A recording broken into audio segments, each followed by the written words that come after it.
안녕하세요. 신약결혼 2 첫째 시간 바울의 생애와 신학에 대해서 내용을 살펴보겠습니다.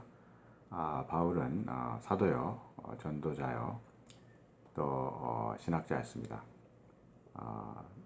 주 1년경에 다소에서 태어났고 예루살렘에서 성장을 했습니다. 그리고 가말리알 문화에서 교육을 받고 바리새인으로서 그는 활동을 했습니다. 그는 사내들인 공회의 멤버였기 때문에 이스라엘 유대인들의 30세 이상의 남자가 사내들인 공회 멤버가 된다고 볼 때, 그리고 결혼을 하지 않은 상태에 있었다고 볼 수 없기 때문에 사도 바울은 기혼자였을 것이다 라고 우리는 추측을 할 수가 있습니다. 그는 바리새인으로서 장로들의 유전을 철저히 지켰고 또 안식일을 철저히 지켰으며 금식과 또 11조와 이러한 그들의 관습을 철저히 지켰으므로 그는 기독교의 핍박을 앞장섰습니다. 가말리엘은 초기 기독교에 대해서 유화적인 그러한 자세를 보이고 있는 모습을 우리가 볼 수가 있지만은 사도 바울은 강경파여서 기독교인들을 핍박하는데 앞장을 섰습니다. 그는 스테판이 순교를 당할 때 그 옆에 서서 증인으로서 역할을 했습니다. 그리고 공회의 허락을 얻어 담색에 있는 기독교인들을 체포하기 위해서 길을 가고 있던 중에 하늘에서 나타나신 예수님의 음성을 듣고 또 강렬한 빛에 의해서 그의 눈이 실에게 보이지 않게 되고 또 예수님의 지시에 따라서 아나니아에게 가서 안수를 받고 기도를 받음으로 그 눈을 뜨게 되고 회심을 하게 되었습니다. 그리고 아라비아로 가서 3년간 복음을 전했습니다. 나바티안 왕국의 아리타스 왕에 의해서 그는 핍박을 받고 이제 제자들이 그를 바구니에 담아서 성 밖으로 피신시키는 그러한 일도 있었습니다. 3년 후에 그는 예루살렘에 와서 15일간 머물면서 베드로와 야고보를 만났습니다.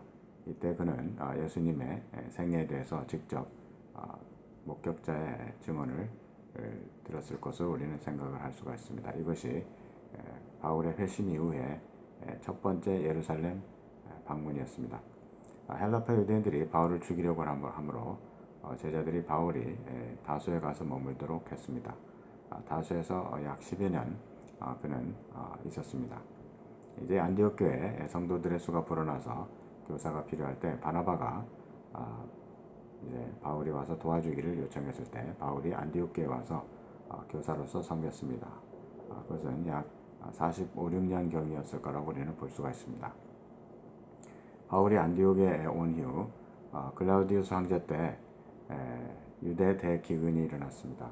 그래서 안디옥 교회는 바나바와 사울을 세워서 예루살렘 교회에 구제헌금을 전해주도록 했습니다.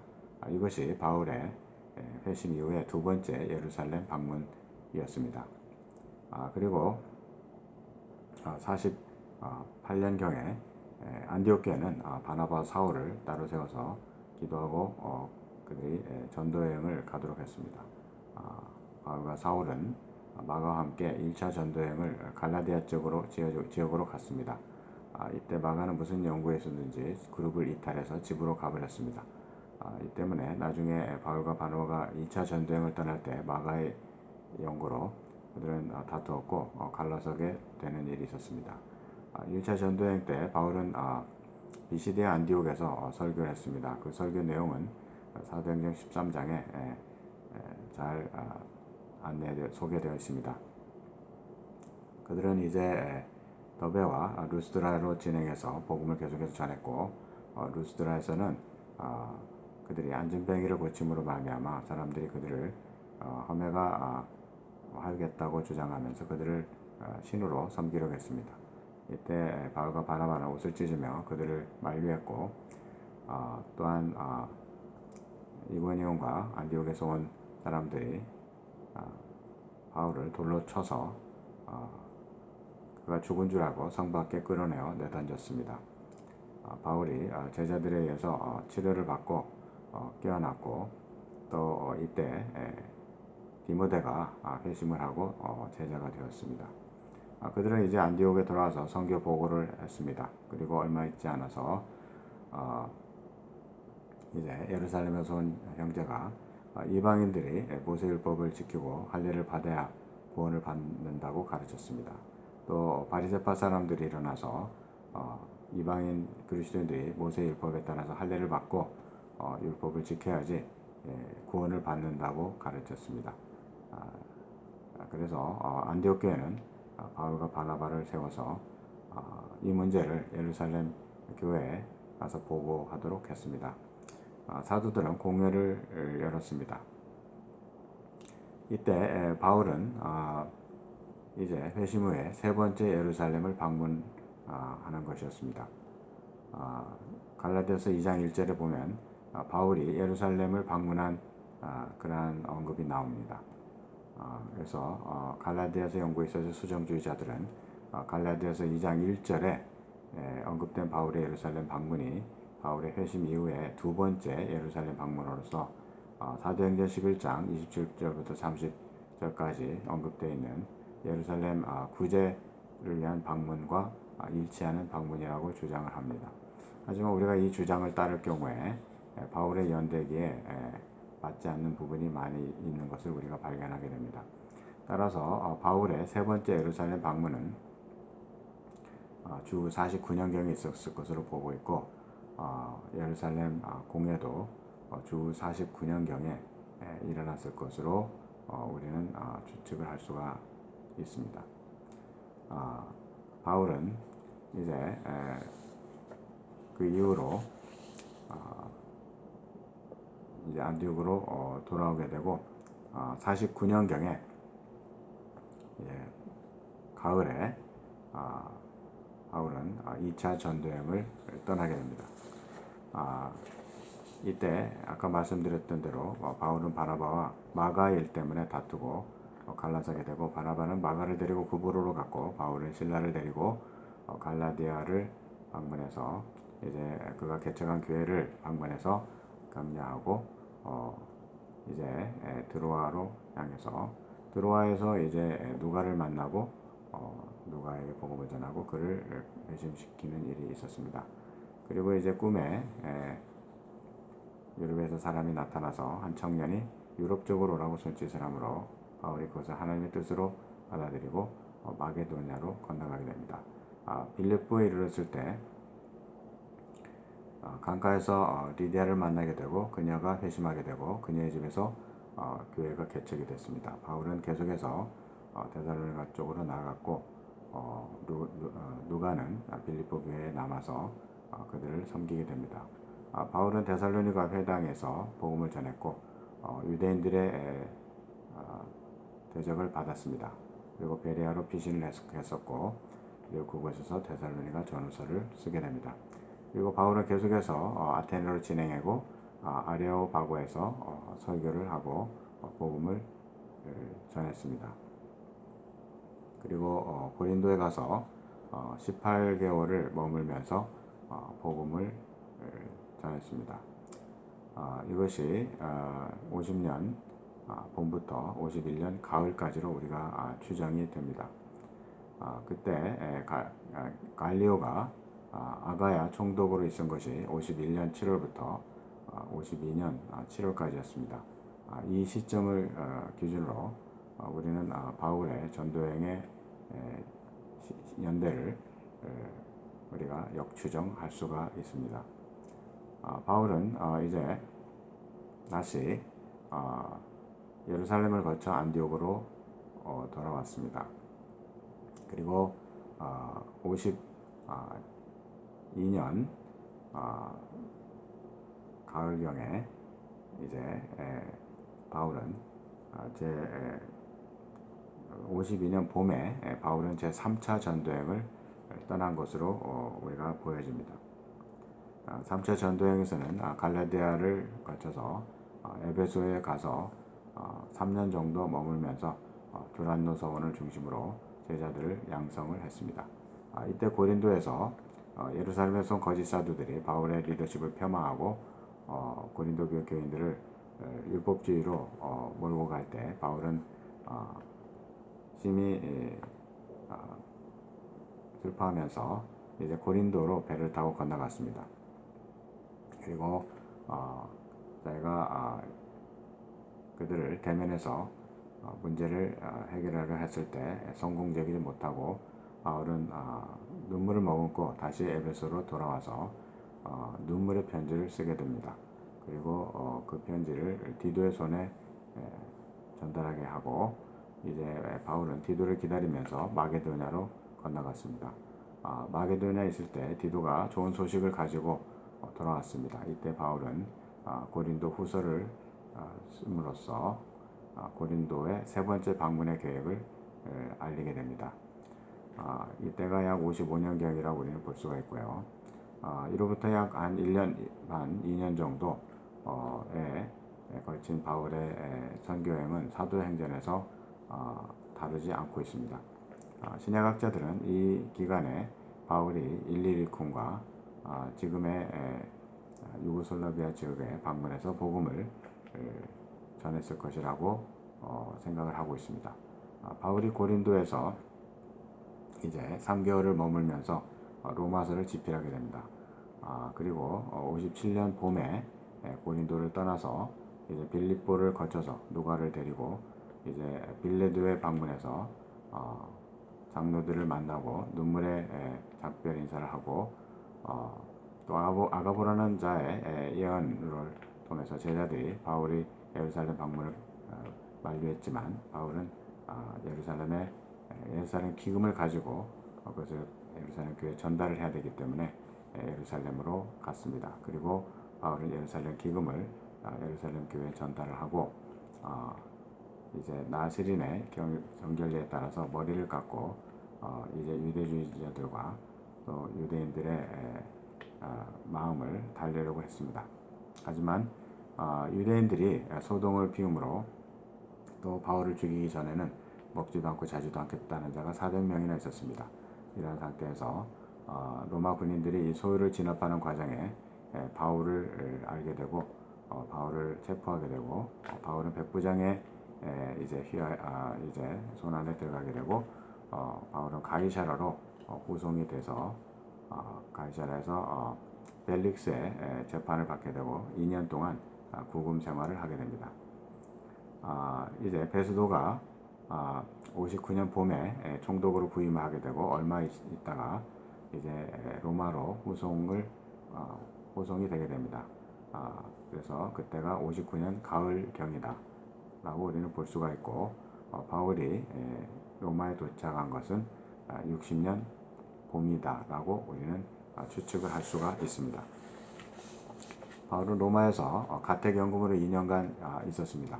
그리고 62년경에 풀려났을 것을 우리는 추측을 할 수가 있습니다.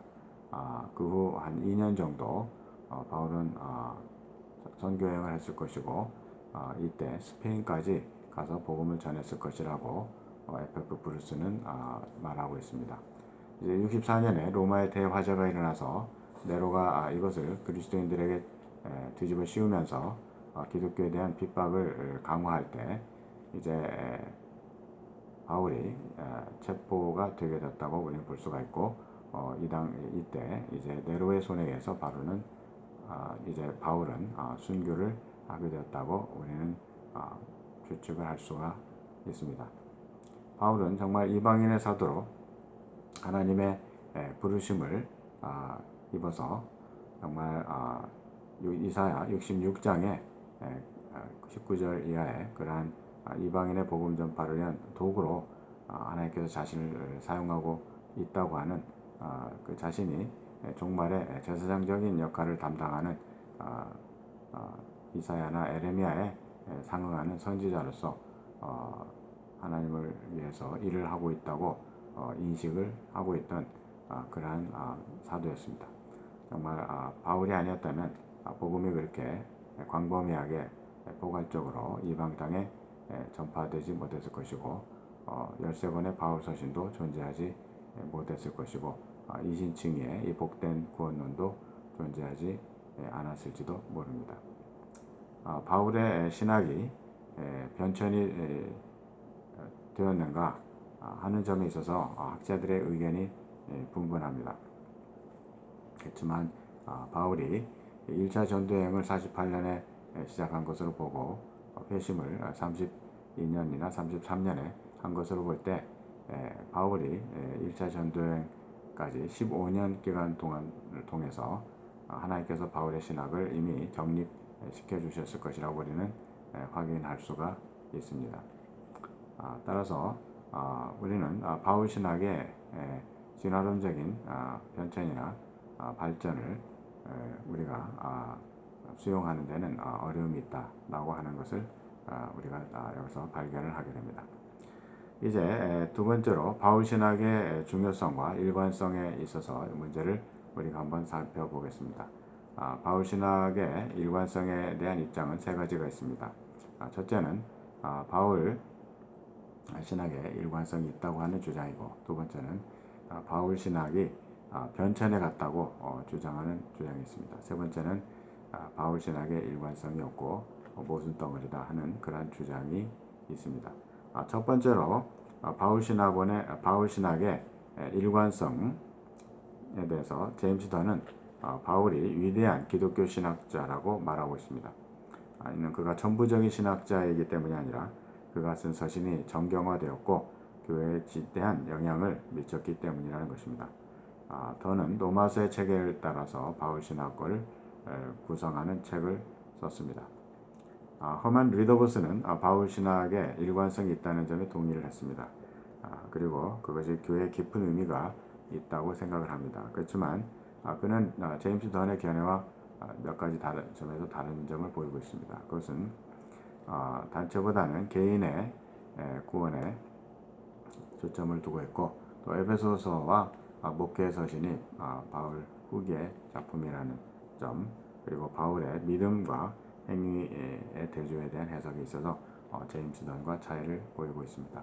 또한 제임스 던은 로마서의 체계를 중심으로 바울 신학을 구성하기를 원하는 데 반해서 리더버스는 이제 구원의 서정이라는 그러한 프레임에 갇히는 것을 꺼려했습니다.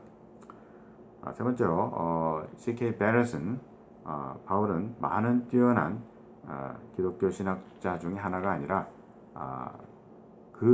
위대한 기독교 신학자라고 주장을 했습니다.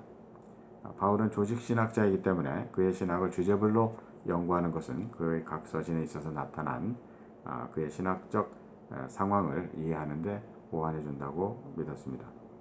던이나 리더보스처럼 베렛은 로마서의 체계를 따라서 바울 신학을 구성하는 데 동의를 했습니다. 네 번째로 토마스 슈라이너는 바울이 신학자도 아니고 목사도 아니었고 바울은 사실은 선교사였다. 그리고 이 선교에 따른 고난을 맞아서 신학적인 관점에서 그것을 이해하고 또 가르쳤다고 그렇게 이해를 했습니다. 이들 학자들의 공통점은 모두 다 로마서 주석을 쓴 이후에 바울 신학에 대해서 책을 썼다고 하는 것입니다. 두 번째 입장입니다. 바울 신학이 일관성이 변해갔다라고 생각하는 학자들이 있습니다. 첫째로 한스 히브너는 기독교 공동체와 대화하면서 바울이 신학적으로 사고했기 때문에 그의 신학은 변화와 발전의 과정을 거쳤다고 주장을 했습니다. 크리스천 베커는 바울의 신학이 어떤 정해진 목적을 향해 발전해 간 것은 아니라고 보고 있습니다. 그러나 그는 바울의 신학적 성취는 일관성과 우발성의 긴장이 그의 신학에 있어서 변함없는 특징이라고 하는데 있다는데 그것을 주장했습니다. 바울의 신학은 복음을 그 기본 내용을 약화시키거나 석화된 개념으로 만들지 않고 교회의 특정한 필요에 맞게 표현하는 노력이라고 이해될 수 있다고 그는 생각을 했습니다. 크리스찬 베커는 바울의 사고의 일관성을 특정한 상황에 일련의 명제들을 적용하는 것으로서 이해하지 않고 있습니다. 주르겐 베커나 제롬 버비 오커너도 바울의 신학이 발전되어 갔다고 생각합니다. 주르겐 베커는 바울의 신학은 그의 격동의 사도의 경력의 과정을 통해서 나타났다고 주장합니다. 때로 그의 회심 때 신겨진 씨들로부터 그가 항상 직면했던 논쟁의 모르 위에 그의 신학의 변화가 나타난다고 그는 생각을 했습니다. 마지막으로 세 번째로 바울은 신학자가 아니었고 종종 그의 몇 가지 기본적 신념을 지지하면서 모순적인 신학적 주장을 하는 사도였다고 보는 학자들이 있습니다.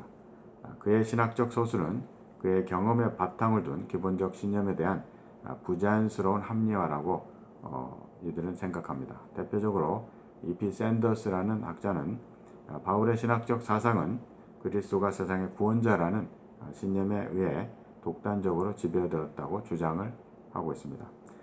이는 그리스도에 대한 바울의 개인적인 경험에서 비롯되었다고 샌더스는 주장을 합니다. 그리스도가 세상의 구원자라는 바울의 신념은 인간의 죄의 본질과 모세 율법의 목적에 대한 많은 공경에 이르게 했다고 그는 주장합니다.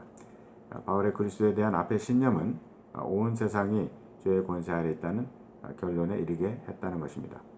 그러나 이 결론은 죄는 하나님처럼 사람을 지배할 수 있는 하나님으로부터 독립되어 있는 권세가 아니라는 유대인의 신념과 상충되게 되었다고 그는 주장합니다. 바울의 유대인적인 직감은 사람들은 자신의 죄에 책임이 있다고 바울은 그 자신에게 말을 했다는 것입니다. 따라서 로마서에서 그리스도가 세상의 구주라는 바울의 기본 신념은 모든 사람이 하나님께 대한 범죄에 빠져 있다고 타당하지 않은 주장을 하게 만들었다는 것입니다. 그러나 샌더스는 바울 자신도 이것이 사실이 아님을 인식하고 있는 점이 때때로 그의 주장에서 드러나고 있다고 그는 주장합니다. 바울이 체계적인 사고를 하는 사람이 아니었다는 것은 그가 제시하는 율법에 대한 가르침에 드러나고 있다고 그는 주장합니다. 즉 이방인들은 모세 율법을 지킬 필요가 없다고 가르치고 하나님께서 율법을 주신 목적은 죄인을 정죄하고 죄를 증거하기 위해서라고 바울이 말한다는 것입니다. 죄는 죄를 증거하기 위해 율법을 이용하고 있고 사람들은 하나님의 법을 불순종하게 만드는 법을 자신 안에 가지고 있다고 바울은 가르친다는 것입니다. 바울의 비논리적인 가르침은 그의 주된 관심은 율법에 대한 신학을 공급하려는 것이 아니라 보편적 구원은 그리스도를 믿는 믿음의 바탕을 둔다는 그의 입장을 무의식적으로 유지하기 위한 것이었다는 것을 드러낸다고 샌더스는 주장을 합니다. 이와 같은 입장에서 핀란드 학자인 헤이키 레이제네는 모세 율법에 대한 바울의 가르침은 불합성의 소용돌이라고 주장을 하고 있습니다. 샌더스처럼 레이제네는 바울 신학에 있어서 모순성은 바울은 본능적으로 가진 입장에서 거꾸로 그 입장이 진실하다는 일련의 모순된 주장으로 사고했다는 것을 보여준다고 주장을 합니다. 그러나 이들의 주장과는 달리 바울의 신학은 그가 서신을 쓴 기간을 통해서 변했거나 발전된 과정을 거치지 않았습니다. 바울은 그의 첫 서신을 쓰기까지 한 16년 정도 이미 그리스도인이었고 그는 이미 이방인 선교사로서의 위치가 확고하게 확립이 되었었고 예루살렘 사도들은 바울이 쓴 글의 영감성을 이미 인정하고 있었습니다. 그리고 안디옥에서 바울은 베드로의 이방인과의 식탁의 교제를 물러나는 것에 대해서 이제 직접적으로 이제 그것을 대적하고 가르쳐주는 그러한 어떤 사도적 권위를 가지고 있음을 보여주었습니다. 이것은 바울이 이미 기본적 신학적인 틀에 확고히 서 있었다는 것을 의미하고 있습니다. 두 번째로 여러 신학적 주제에 대한 바울의 가르침이 모순된다고 볼 수가 없습니다. 세 번째로 바울의 신학적 코미트들이 그가 본능적으로 가진 신념들에 대한 합리화라는 주장은 바울이 그의 서신을 쓴 역사적 특수성을 고려하지 않은 것입니다. 예를 들어 레이제네는 유대인들이 복음을 배척한 것이 복음을 이방인들에게 전파하는 것을 방해하는 것인가 전진하는 것인가의 주제에 있어서 바울의 가르침이 모순되고 있다고 주장을 하고 있습니다. 예를 들어서 데살로니가 후서 2장 14절부터 16절에서 유대인들이 복음을 배척하는 것은 이방인들이 복음을 듣는 것을 방해한다고 말하는 반면에 로마서 11장 11절부터 32절에서는 유대인들이 복음을 배척하고 받아들이지 않는 것이 이방인 선교에 오히려 이방인 선교를 위한 것이었다고 바울은 말함으로써 이 두 부분이 가르침이 서로 모순된다고 주장을 하는 것입니다. 그러나 이것은 이 데살로니가 후서가 쓰여진 그 역사적 상황과 로마서가 쓰여진 그 역사적 상황의 특수성을 고려하지 않은 해석의 결과라고 우리는 볼 수가 있습니다. 데살로니가 전서에서 이제 유대인들이 난폭하게 바울을 대적하고 그가 이방인들에게 설교하지 못하도록 물리적으로 방해했습니다. 따라서 이는 이방인 선교에 대한 직접적인 방해였던 것입니다. 반대로 로마서에서는 이제 유대인들이 복음을 배척함으로 이제 복음이 이방에 향해지게 되었다고 논리적으로 바울은 설명을 하고 있는 것입니다.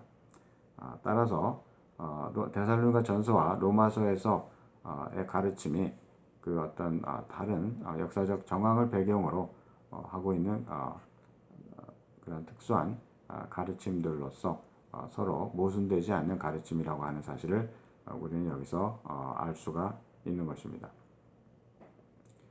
바울 신학에 있어서 모순된다는 질문은 바울의 동일한 주제를 다른 서신에서 어떻게 다루는가를 본 후에야 알 수가 있습니다. 그것을 증명할 숙제는 바울 신학의 모순을 주장하는 사람들의 과제이고 바울의 신학이 모순된다는 것을 보여주는 노력들은 설득력이 없다는 것을 우리는 알 수가 있습니다. 이제 지금까지 우리가 보았던 것을 바탕으로 우리는 이 세 가지의 바울의 서신의 또 신학의 일관성에 대한 입장 중에서 첫 번째 입장이 제일 나은 입장이라고 하는 사실을 알게 됩니다. 바울은 고대나 근대에 걸친 모든 독자들이 인식하는 논리 정연하고 중요한 신학적 사상가였습니다. 바울의 서신의 신학적 분석이 용이하지 않습니다. 그것은 바울은 복음을 전하면서 쫓기면서 그 상황에 맞는 편지를 썼기 때문에 그가 다루는 복잡한 신학적 주제에 대해서 미미한 표현을 사용해서 깊이 있는 강해를 할 시간적 여유가 없었던 것입니다. 그는 한 역사적 상황 속에서 복잡한 주제의 한 측면을 목회적으로 강조를 했던 것입니다. 그리고 다른 서신에서는 동일한 주제의 다른 측면에 초점을 맞추었던 것입니다. 이제 세 번째로 바울 신학의 중심에 관한 논쟁들을 한번 살펴보겠습니다. 어떤 신학자들은 바울 신학의 중심이란 접근을 좋아하지 않습니다. 예를 들어 제임스 던은 중심이란 이미지는 신축성이 없어서 바울 신학의 유동적이고 역동적인 본성을 정당하게 평가하지 못한다고 생각을 합니다. 크리스찬 베커도 일관성이 옳은 단어이고 중심이라는 이미지는 바울이 그의 교회들에서 일어나는 목회적 문제들에 대답하는 그의 신학의 유연한 특성을 붙잡지 못한다고 주장을 합니다. 그러나 이 학자들도 바울 신학이 조직될 수 있는 기본 원칙들을 다루는 것을 알 수 있습니다. 예를 들어 제임스 던도 그리스도를 바울 신학을 뒷받침하는 기본적인 지주라고 생각을 합니다. 크리스찬 베커도 그리스도의 죽음과 부활을 통한 하나님의 계시의 승리가 바울 신학의 중심 사상이라고 주장을 하는 것입니다. 따라서 문제는 바울 신학의 중심을 말하는 것이 아니라 이 해석의 전략을 잘못 사용하는 데 있다고 볼 수 있습니다. 바울 신학의 중심을 탐구하는 사람은 그것을 바울 서신으로부터 유치해야지 서신 밖의 개념을 바울 신학에 주입하는 접근을 하면 안 되는 것입니다. 또한 바울 신학의 중심이라고 여겨진 주제가 바울 신학의 연구에 초점이 되어서도 안 되는 것입니다. 그러면 바울 신학의 중심이 무엇입니까? 아퀴나스는 그리스도 은혜라고 보고 있고 루터는 이신층이, 또 가톨릭 교회 학자들은 그리스도와 그의 하신 일, 그리고 리더버스는 구속사, 마틴은 화목, 그리고 악티마이어는 그리스도의 부활, 또 크리스찬 베커는 그리스도의 죽음과 부활을 통한 하나님의 계시적 승리, 슈라이는 그리스도 안에서의 하나님의 영광, 그리고 요셉 프레브닉은 구원에 대한 아버지, 아들, 성령의 공헌이라고 다양한 견해를 제시를 하고 있습니다.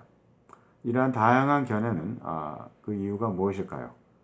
첫째는 바울 신학의 중심을 말하는 해석가는 중심이 얼마나 넓고 좁아야 하는지에 대한 서로 다른 견해를 가지고 있다고 하는 것입니다. 중심은 다른 개념이 유발되는 신학적 근원이어야 하는가, 아니면 중심을 바울 신학을 다른 신학들과 구분하기에 유용하게 만들기 위한 보다 좁은 개념으로 이해하는가 하는 점입니다. 둘째로 해석가의 신학적 대전제들이 바울 신학의 중심을 평가하는 데 역할을 하고 있다고 하는 것입니다. 그러면 이러한 문제들을 우리는 어떻게 극복할 수가 있을까요? 첫째로 바울의 상황적이고 비주식적인 말들을 조직화하기에 유용한 중심을 서술하기 위해서는 다른 중요한 주제들을 설명하기에 넓고 동시에 바울 신학의 독특한 성격을 서술하기에 쓸모없게 될 정도로 넓지 않은 신학적 주제에 초점을 둘 필요가 있습니다. 예를 들어 이신층위는 너무 구체적이어서 이로써 다른 요소들을 평가할 수가 없습니다. 반면에 기독론적 구원론은 너무 넓어서 바울의 독특한 관심들을 다루기에 부적절합니다.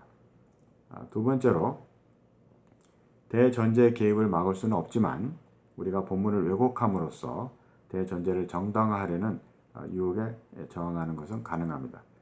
바울 신학의 중심을 찾는 데 있어서 부적절한 대전제의 개입을 막기 위한 한 방법은 우리가 찾은 중심이 바울이 중요하다고 분명하게 말하는 어떤 것이야 하는 것입니다.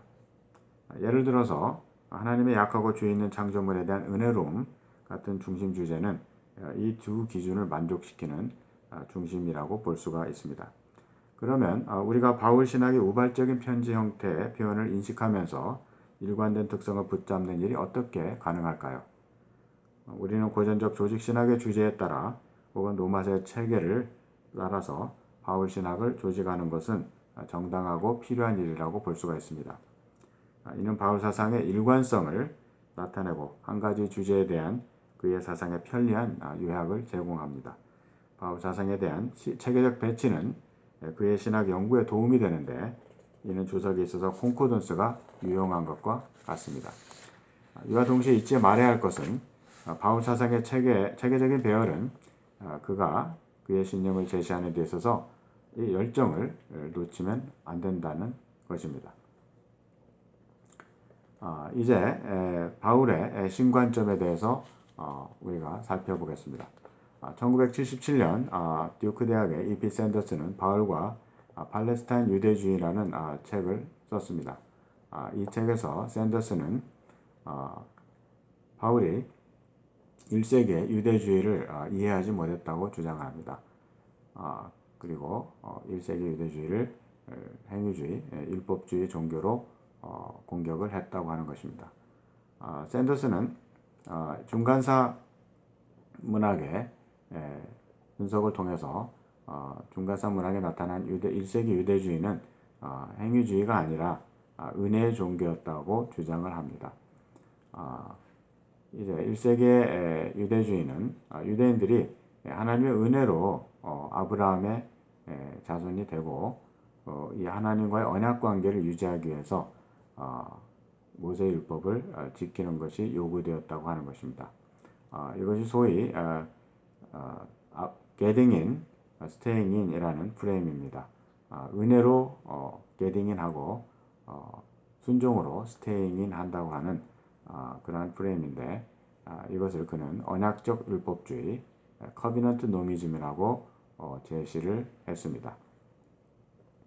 그리고 바울은 그리스도를 절대적인 구원자로 제시를 하기 위해서 인간의 공경을 상정을 하고 이 공경의 해결자로서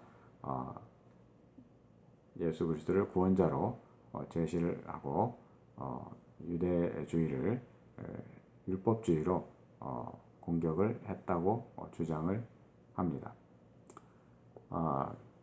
이제 제임스 던은 E.P. 샌더스의 이 견해를 바울의 신관점이라고 명명을 했습니다.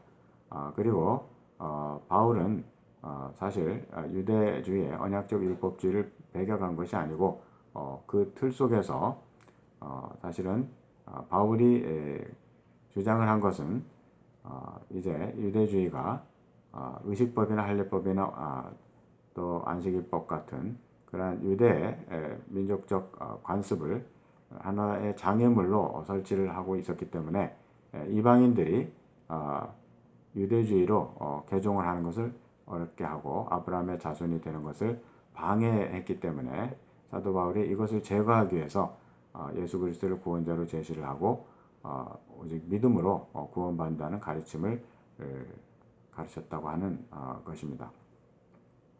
따라서 이 제임스 던의 주장은 이제 투 트랙 구원론을 제시하는 것 같습니다.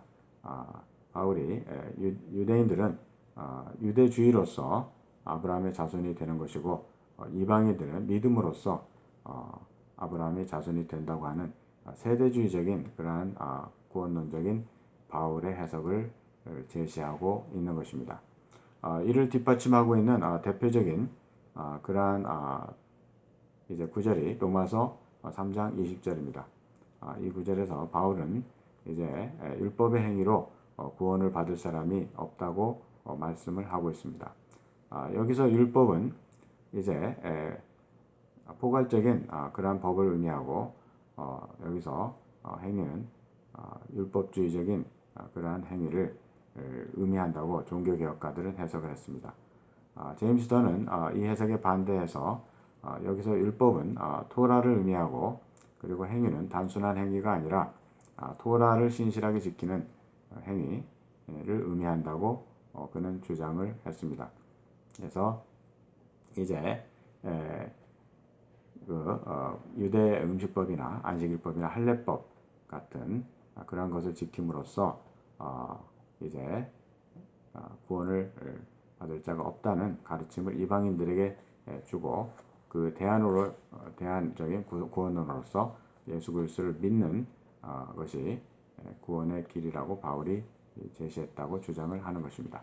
그렇지만 복음주의 학자들은 로마서 3장 20절에서 이 율법은 이제 포괄적인 율법이고 여기서 행위는 율법적인 행위를 의미한다고 하는데 의견의 일치를 가지고 있습니다. 그러나 샌더스는 여기서 유대인들이 바울이 생각하는 것처럼 이렇게 생각하지 않고 있었다고 주장하는 것이고 제임스 던은 여기서 바울이 반박하는 것은 단순한 행위가 아니라 유대인들을 이방인들과 구분하는 개념인 즉 율법을 신실하게 지킴으로써 구원을 얻는다는 개념이었다고 주장을 하는 것입니다. 칼슨과 문은 바울의 신관점의 특징을 다음과 같이 요약하고 있습니다. 첫째로 바울의 신관점은 바울의 신학을 구속사의 이야기라는 배경하에 이해하고 있습니다. 둘째로 바울의 신관점은 전통적 종교개혁의 구원에 관련한 믿음과 행위라는 대조를 희석하거나 폐기한다고 합니다.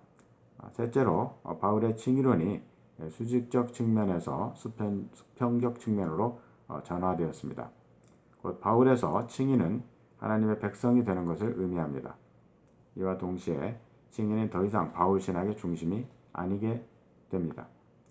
바울의 칭의론은 그가 사도로서 확립된 후 유대주의자들과 논쟁하는 가운데 발전시킨 것일 뿐이라는 것입니다. 그 결과 바울의 신관점은 전통적 종교개혁의 구원론, 즉 오직 믿음으로, 오직 은혜로 구원받는다는 구원론에 대한 정면 도전인 것입니다. 그러면 바울의 신관점의 기여가 무엇일까요? 바울의 신관점은 1세기 유대주의가 종래에 알려져 왔던 것처럼 완전한 율법주의만은 아니었다. 은혜의 요소가 있었다고 하는 사실을 주목하게 만들었습니다. 두 번째로 김세윤 교수는 바울의 신관점은 바울의 구원론에 있어서 은혜로서 그리스도인이 되고 순종으로서 종말의 구원을 받게 된다고 하는 이 구원론과 병렬되는 점이 있다고 주장을 합니다. 그러나 바울의 신관점은 구약에도 하나님의 선택론이 존재함을 상기시켰습니다. 샌더스가 놓친 것은 구약의 구원론도 믿음이 그 핵심이라는 사실이었습니다. 그 구원론에서 신구약의 통일성을 샌더스는 놓치고 있는 것입니다. 그리고 중간산 문학이 영감된 문서가 아니고 구약의 신학의 왜곡된 형태의 종교를 담고 있다는 사실을 간과하고 있다는 것입니다. 그래서 복음주의 신학자들은 이 바울의 신관점을 5가지 관점에서 반박을 하고 있습니다. 첫째로는 1세기 유대주의가 언약적 율법주의적인 구조가 없었다고 하는 사실입니다. 샌더스 자신도 에스라 4서에 언약적 율법주의 구조가 존재하지 않는다는 것을 인정을 했습니다. 그리고 신약시대의 유대주의의 언약적 율법주의 프레임이 구조가 존재하지 않는다는 것을 복음주의 신학자들은 만장일치로 동의를 하고 있습니다. 두 번째로 신약 성경이 1세기의 유대주의가 율법주의적이었다고 묘사를 하고 있습니다. 바울뿐 아니라 예수님께서도 바리새인들을 율법주의자, 행위주의자, 또 위선적인 종교인들이라고 공격을 하셨던 것입니다. 비평가들은 신약 성경에 묘사된 유대주의가 하나의 선전물적인 요소가 있다고 폄하를 합니다. 그러나 신약 성경이 유대주의를 반목하고 대적하려고 하지는 않습니다. 오히려 신약 성경은 구약 성경의 완전한 완성인 것입니다. 그렇기 때문에 우리가 신약 성경에서 묘사하는 그런 1세기의 바리새인들이나 유대인들의 행위주의가 역사적으로 올바른 묘사다 하는 사실을 고려할 필요가 있는 것입니다. 세 번째로는 길거리의 유대인들은 행위주의의 종교에 빠져 있었다고 하는 사실을 샌더스는 간과하고 있다는 것입니다. 중간기 유대문학이 은혜 종교였다고 하는 것을 우리가 100번 양보해서 인정한다 할지라도 유대인들이 실제 종교 생활에 있어서는 행위주의적인 종교 생활을 하고 있었다 하는 사실을 우리는 간과하면 안 되는 것입니다. 네 번째로 은혜의 언약 관계에 유대인들이 들어갔다고 샌더스가 주장하는 것은 틀렸다고 하는 것입니다. 그 단적인 예가 쿰란 공동체가 바리새인들이나 여타 종파의 그러한 입장과 또 그들이 아브라함의 후손이 아니라고 생각했다고 하는 것입니다. 쿰란 공동체는 자신들의 가르침과 종교적인 관점에서 다른 종파들을 자기들과 같지 않다고 생각을 했습니다. 바울 시대의 많은 유대인들에게 하나님의 이스라엘에 대한 선택은 개인적인 선택과 구원의 주제로 바뀌어 있었습니다. 그리고 개인의 택정은 일정한 종교 집단의 교리와 가르침에 대한 순종에 바탕을 둔다고 여겨지고 있었다는 것입니다. 따라서 샌더스가 주장하듯이 은혜로 모든 유대인들이 하나님과의 언약 관계에 들어간다고 하는 이 가정은 그 당시 1세기에 각 유대 종파가 행하고 있던 그러한 실제 종교 생활과 맞지 않는 그러한 이론이라고 하는 사실이 드러납니다. 다섯 번째로 1세기 유대주의는 은혜의 종교가 아니라 사이너지즘, 신인 협력주의였다고 하는 사실입니다. 샌더스 자신도 인정하듯이 1세기 유대주의는 유지, 스테잉인이라는 요소를 내포하고 있는 것입니다. 그래서 심판 때 유대인으로부터 분리되는 조건은 율법에 철저히 순종했는가라는 요소입니다. 하나님께서 이스라엘을 집단적으로 선택하셨기 때문에 개인의 구원은 개인의 행위대로 결정된다는 구조를 내포하고 있었습니다.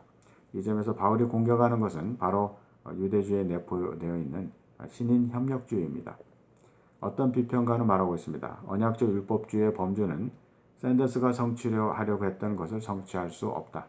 즉 유대문학이 공로 구원주의를 내포하고 있다는 주장에 대해 반박하는 것에 대해서 방어벽이 될 수 없다.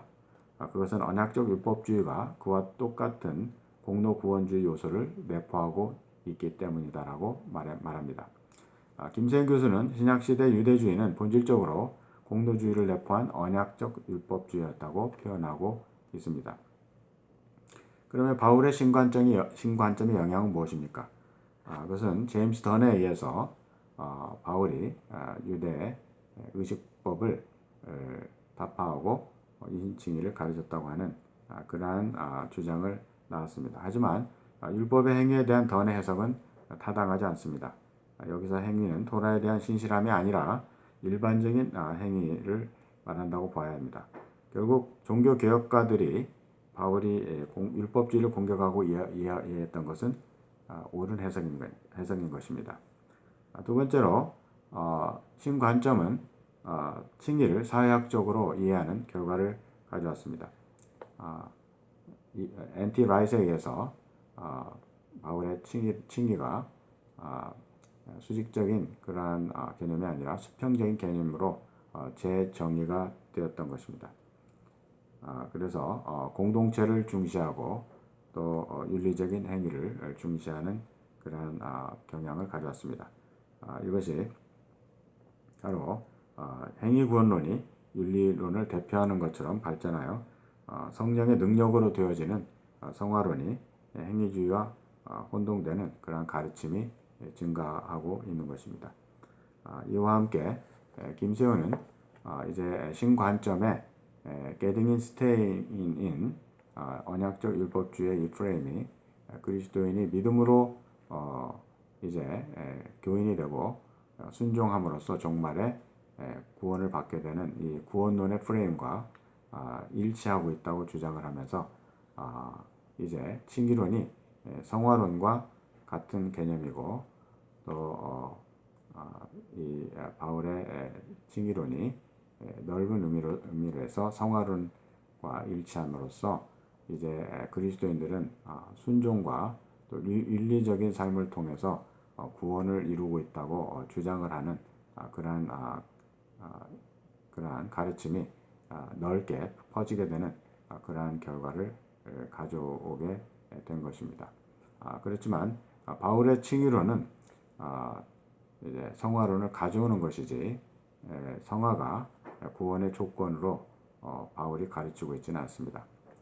따라서 바울의 칭의론은 법률적 칭의론이지 그러한 사회학적인 그러한 칭의론이 아님을 우리는 여기서 고려해야 되고 전통적인 종교개혁가들의 바울의 칭의론이 옳은 해석임을 우리는 여기서 상기해야 되겠습니다. 정말 바울이 아니었다면 우리는 이방인 전도를 통해서 땅끝까지 예수님의 전도 명령을 이룰 수가 없었을 것입니다. 정말 사도 바울 같은 이방인의 사도를 세워주신 하나님의 크신 은혜에 우리는 항상 감사하면서 이러한 전도의 사명을 계속해서 이어서 나아가는 오늘의 전도의 역군이 되도록 해야 되겠습니다. 감사합니다.